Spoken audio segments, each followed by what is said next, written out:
प्रिय भक्तों, सत्ययुग God channel पर आपका स्वागत है। हरे कृष्ण। आप सभी को सावन पुत्रदा एकादशी की बहुत बहुत शुभकामनाएं। हस्तिनापुर की भव्य राजसभा आज शांति से भरी हुई है, परंतु महाराज युधिष्ठिर के अंतःकरण में एक गहन चिंता व्याप्त थी। राज्य का संचालन, धर्म का पालन और प्रजाजन का कल्याण, ये सभी कर्तव्यों को उन्होंने निष्ठा से निभाया है, परंतु फिर भी एक प्रश्न उनके मन में बार बार उमड़ता है। एक ऐसा प्रश्न जो न केवल राजधर्म से जुड़ा है, बल्कि समस्त मनुष्यों के जीवन और उनके भविष्य की चिंता से जन्मा है। वे विचारमग्न होकर अपने महल के एकांत कक्ष में बैठे हैं। उनके नेत्र दूर क्षितिज को निहार रहे हैं, पर मन भीतर की किसी गहराई में उतर चुका है। उनकी चिंता है, क्या उन तपस्विनियों के लिए जिनके जीवन में संतान रूपी प्रकाश नहीं है, कोई ऐसा व्रत या उपाय है जिससे वे संतान सुख प्राप्त कर सकें? या जिन्हें पुत्र प्राप्ति की कामना है, उन्हें पुत्र प्राप्ति का सुख प्राप्त हो सके? क्या ईश्वर ने ऐसा कोई मार्ग बताया है जो निसंतानों को भी संतान की कृपा दे सके? यह प्रश्न केवल कोई सांसारिक जिज्ञासा नहीं थी। यह एक धर्मात्मा राजा की भावना थी, जो समस्त प्राणियों के कल्याण हेतु उत्तर खोज रहा था। और जब धर्म के पथिक, सत्य के सेवक युधिष्ठिर महाराज इस भावना से श्रीहरि को स्मरण करते हैं, तब स्वयं भगवान श्री कृष्ण, द्वारिका के नाथ, योगेश्वर, धर्म और करुणा की मूर्ति, अपनी दिव्य दृष्टि से ये पुकार सुन लेते हैं। सहस्रों सूर्यों की आभा लिए श्री कृष्ण एक क्षण में प्रकट हो जाते हैं युधिष्ठिर महाराज की राजसभा में। उनका आगमन केवल आलोक लेकर नहीं आता, बल्कि समाधान लेकर आता है, एक पवित्र व्रत की दिव्य कथा के रूप में, जो उन लोगों के लिए वरदान है जो संतान की अभिलाषा रखते हैं। श्री कृष्ण मंद मुस्कान के साथ कहते हैं, हे धर्मराज, तुम्हारा ये प्रश्न न केवल धर्म पोषण है, अपितु करुणा और लोक कल्याण से ओतप्रोत है। मैं तुम्हें उस व्रत की कथा सुनाता हूँ जो श्रावण मास के शुक्ल पक्ष की एकादशी को किया जाता है और जिसे पुत्रदा एकादशी कहा जाता है। अब प्रारंभ होती है वह दिव्य कथा जिसे स्वयं श्री कृष्ण ने धर्मराज युधिष्ठिर को सुनाया, जो आज भी श्रद्धा और विश्वास से जीवन में संतान सुख की आशा लेकर आती है। महाराज युधिष्ठिर ने पूछा, हे मधुसूदन, श्रावण मास के शुक्ल पक्ष में किस नाम की एकादशी आती है? कृपया उसका भी वर्णन कीजिए। तब भगवान श्री कृष्ण बोले, राजन, प्राचीन काल की बात है, द्वापर युग के प्रारंभ का समय था। महिष्मती नगरी में राजा महीजीत अपने राज्य का पालन करते थे, किंतु उन्हें कोई पुत्र नहीं था, इसलिए वह राज्य उन्हें सुखदायक नहीं लगता था। अपनी अवस्था देखने पर राजा को बड़ी चिंता होने लगी। उन्होंने प्रजाजनों के बीच बैठकर एक दिन इस प्रकार कहा, प्रजाजनों, इस जन्म में मुझसे कोई पातक नहीं हुआ है। मैंने अपने खजाने में अन्याय से कमाया हुआ धन भी कभी जमा नहीं किया। ब्राह्मणों और देवताओं का धन भी मैंने कभी नहीं लिया है। पुत्रवत प्रजा का पालन किया है, धर्म से पृथ्वी पर अधिकार जमाया है। दुष्टों को चाहे वे बंधु और पुत्रों के समान क्यों न हो, मैंने उन्हें हमेशा दंड दिया है। शिष्ट पुरुषों का सदैव सम्मान किया है और किसी को द्वेष का पात्र कभी नहीं समझा। फिर क्या कारण है कि मेरे घर में आज तक पुत्र उत्पन्न नहीं हुआ है? आप लोग कृपया इस पर विचार करें। राजा के ये वचन सुनकर प्रजा और पुरोहितों के साथ कुछ ब्राह्मणों ने उनके हित के लिए गहन वन में प्रवेश किया। राजा का कल्याण चाहने वाले वे सभी लोग इधर उधर घूमकर ऋषि सेवित आश्रमों की तलाश करने लगे। इतने में ही उन्हें एक आश्रम पर मुनिश्रेष्ठ लोमश जी के दर्शन हुए।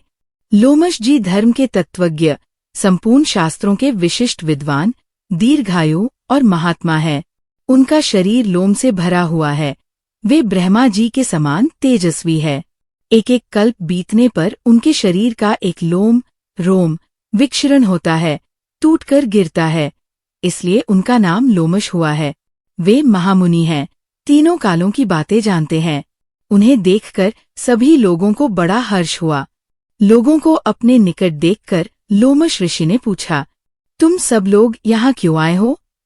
अपने आने का कारण बताओ। तुम्हारे लिए जो भी हितकरकारी होगा मैं अवश्य करूंगा। प्रजाजनों ने कहा, हे ब्राह्मण, इस समय महीजीत नाम के राजा है जिन्हें कोई पुत्र नहीं है। हम लोग उनकी प्रजा है जिनका उन्होंने पुत्र की तरह पालन किया है, लेकिन उन्हें पुत्रहीन देखकर उनके दुख से दुखी होकर हम तपस्या करने का दृढ़ निश्चय लेकर यहाँ आए हैं। हे द्विजोत्तम, राजा की भाग्य से हमें आपका दर्शन मिला है। महापुरुषों के दर्शन से ही मनुष्यों के सब कार्य सिद्ध होते हैं। मुने, आप हमें वह उपाय बताइए जिससे हमारे राजा को पुत्र प्राप्ति हो। उनके वचनों को सुनकर लोमश ऋषि 2 घड़ी के लिए ध्यानमग्न हो गए। इसके बाद राजा के प्राचीन जन्म का वृत्तांत जानकर उन्होंने कहा, प्रजावर्त सुनो। राजा महीजीत पूर्व जन्म में मनुष्यों को चूसने वाला धनहीन वैश्य था, जो गांव गांव जाकर व्यापार किया करता था। एक दिन जेठ की शुक्ल पक्ष की 10वीं तिथि में दोपहर का सूरज तप रहा था। वह किसी गांव की सीमा में एक जलाशय पर पहुंचा। पानी से भरा हुआ जलाशय देखकर उस गांववासी गऊ ने वहां जल पीने की कोशिश की, पर वैश्य ने उसे दूर हटाकर स्वयं जल पिया। उसी पाप कर्म के कारण राजा इस समय पुत्रहीन है। प्रजाजनों ने कहा, मुने, किंतु पुराणों में तो उल्लेख है कि प्रायश्चित रूप पुण्य से ही पाप नष्ट होते हैं। इसलिए कृपया ऐसे पुण्य कर्म का उपदेश कीजिए जिससे उस पाप का नाश हो सके। तब लमश ऋषि बोले, प्रजाजनों, श्रावण मास के शुक्ल पक्ष में जो एकादशी होती है वह पुत्रदा के नाम से विख्यात है। वह मन वांछित फल प्रदान करने वाली है। तुम सब उसी व्रत का पालन करो। ये सुनकर प्रजाजनों ने मुनि को नमस्कार किया और नगर में आकर विधि पूर्वक पुत्रदा एकादशी के व्रत का अनुष्ठान किया। उन्होंने विधि पूर्वक जागरण भी किया और उसका निर्मल पूर्ण राजा को अर्पण कर दिया। कुछ समय में रानी ने गर्भ धारण किया और प्रसव का समय आने पर एक स्वस्थ और बलवान पुत्र को जन्म दिया। इस प्रकार पुत्रदा एकादशी के इस पावन महात्म्य को सुनकर मनुष्य पापों से मुक्त हो जाता है और इहलोक में सुख पाकर परलोक में स्वर्गीय गति को प्राप्त करता है। इस प्रकार जैसे ही श्री कृष्ण की वाणी शांत हुई, धर्मराज युधिष्ठिर गहन मौन में डूब गए। श्रद्धा से उनके नेत्र जुग गए, हृदय विनम्र हो गया और आत्मा आलोकित। श्री कृष्ण ने न केवल एक व्रत की विधि बताई थी, बल्कि एक संदेश भी दिया था कि जब श्रद्धा और विश्वास से व्रत किया जाए तो वह केवल कर्म नहीं अपितु वरदान भी बन जाता है। युधिष्ठिर महाराज बोले हैं, केशव, आपके श्रीमुख से ये पुत्रदा एकादशी की महिमा को सुनकर अब मुझे समझ में आया कि केवल शरीर से किया गया उपवास नहीं बल्कि मन और आत्मा से किया गया व्रत ही फलदायी होता है। जो मनुष्य श्रावण मास के शुक्ल पक्ष की एकादशी को श्रद्धा, नियम और भक्ति से ये व्रत करता है उसे पुण्य की प्राप्ति होती है, और यदि वो संतानहीन है तो उसे पुत्र रूप में कृपा का वरदान मिलता है।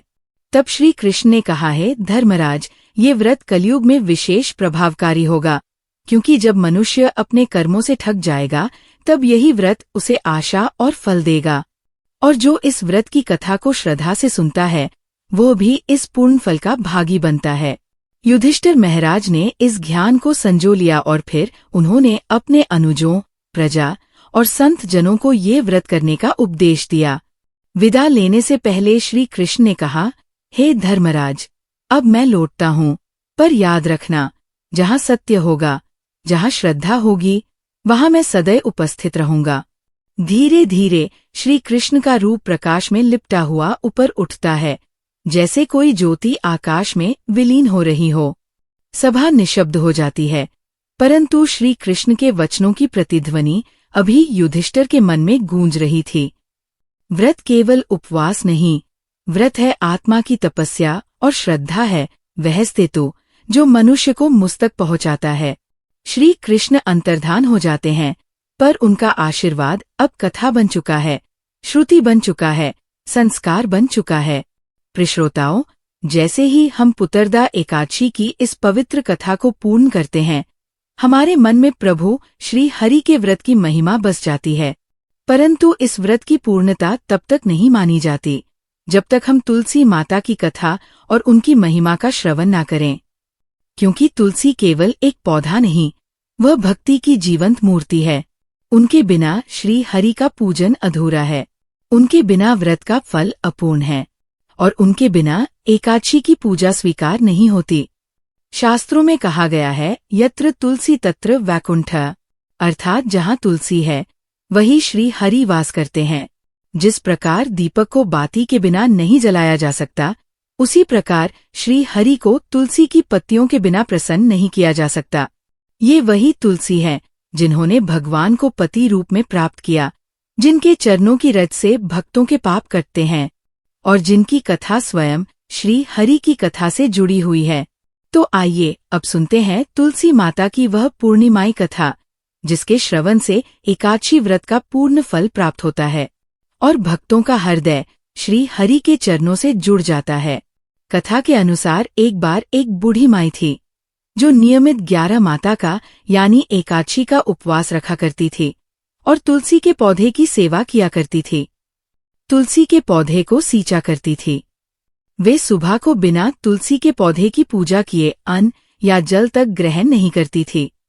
जब भी वह बूढ़ी माई तुलसी के पौधे को सींचती तो तुलसी माता से कहती, हे तुलसी माता सत की दाता, मैं तेरा बिरवा सींचती हूँ, मुझे बहू दे, पीले रंग की धोती दे, मीठा ग्रास दे, वैकुंठ में वास दे, अच्छी मौत दे, चंदन का काट दे, अच्छा राज दे, खाने को दाल भात दे और 11 के दिन कृष्ण का कांधा दे।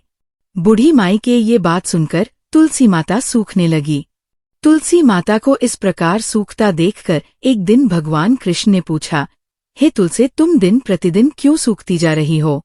तब तुलसी माता ने कहा कि बस मेरे मन की मत पूछो प्रभु। भगवान कहने लगे, मैं नहीं पूछूंगा तो कौन पूछेगा? तब तुलसी माता कहती है कि हे प्रभु, एक बूढ़ी माई आती है और अपनी बात कहकर चली जाती है। मैं उनकी सारी बातें तो पूरी कर दूंगी, लेकिन कृष्ण का कांधा कहाँ से लाऊंगी? तब भगवान श्री कृष्ण बोले कि वो बूढ़ी माई मरेंगी तो मैं अपने आप ही कांधा देने आ जाऊंगा। तुम बूढ़ी माई से ये बात कह देना। और इसके कुछ समय बाद वो बूढ़ी माई मर गई। बूढ़ी माई के मरने पर सारा गांव इकट्ठा हो गया और उनका अंतिम समय आने पर जब उन्हें उठाने लगे तब तो वह बहुत भारी हो गई, जिससे वो किसी से उठाए ना उठ सकी। सभी कहने लगे, ये तो बहुत धर्मात्मा थी, बहुत संस्कारी थी, खूब पूजा पाठ करती थी, कोई पाप तक इन्होंने नहीं किया, फिर ये इतनी भारी कैसे हो गई? तभी बूढ़े ब्राह्मण के भेष में वहां भगवान श्री कृष्ण आए और कहने लगे, ये भीड़ कैसी है? तब गांव वाले बोले कि एक बूढ़ी माई मर गई है और आज एकादशी का दिन है।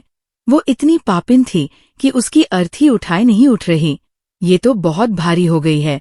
भगवान बोले कि मुझे इनके कान में कुछ कह लेने दो, फिर ये उठ जाएंगी।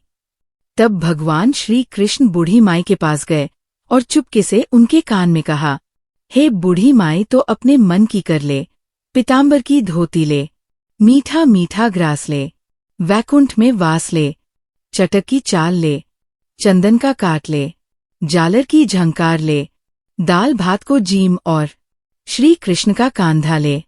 भगवान की सारी बातें सुनकर बूढ़ी माई तो हल्की हो गई और तब भगवान कृष्ण उन्हें अपने कांधे पर लेकर गए। इस प्रकार बूढ़ी माई को मुक्ति मिल गई और वह वैकुंठ लोक को इस प्रकार बूढ़ी माई को मुक्ति मिल गई और वह वैकुंठ लोक को चली गई। हे तुलसी माता, जैसे आपने उन बूढ़ी माई को मुक्ति दी, ऐसे ही सभी को मुक्ति देना। जैसे भगवान कृष्ण ने उन्हें कंधा दिया, वैसा ही हम सबको भी देना। प्रेम से बोलिए, श्री कृष्ण भगवान की जय, तुलसी माता की जय। इस प्रकार पुत्रदा एकादशी का यह दिव्य व्रत न केवल संतान प्राप्ति का वरदान देता है, बल्कि हमारे जीवन से पापों का नाश कर मोक्ष का मार्ग भी प्रशस्त करता है। जो श्रद्धा पूर्वक इस व्रत को करता है, उसे भगवान विष्णु की अपार कृपा प्राप्त होती है। आप सभी श्रद्धालु जनों से निवेदन है, इस कथा को अपने परिवार और मित्रों तक अवश्य पहुंचाएं, ताकि सबको इसका लाभ मिल सके। यदि आपने अब तक चैनल सब्सक्राइब नहीं किया है, तो कृपया अभी करें। हर व्रत, पर्व और त्योहार से जुड़ी ऐसी ही कथाएं और जानकारी के लिए जुड़े रहें सत्ययुग गॉड के साथ। बेल आइकन दबाकर नोटिफिकेशंस ऑन करें ताकि अगली कथा आपसे न छूटे। जय श्री हरि, जय नारायण। और एक बार सब मिलकर बोलिए, एकादशी माता की जय।